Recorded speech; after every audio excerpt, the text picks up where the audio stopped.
Welcome back to the channel, everyone. Today we have an intriguing problem to tackle regarding navigating the directory structure on a Mac. As our viewer discovered, there seems to be a peculiar absence of the Documents directory when using Finder, even with hidden files visible and through terminal commands.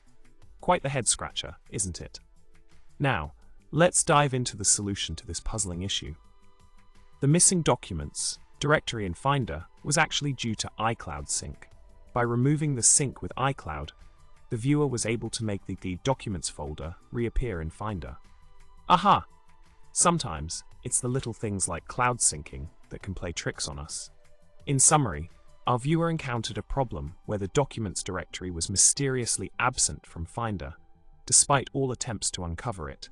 The solution turned out to be unlinking Documents from iCloud sync, which brought back the missing directory.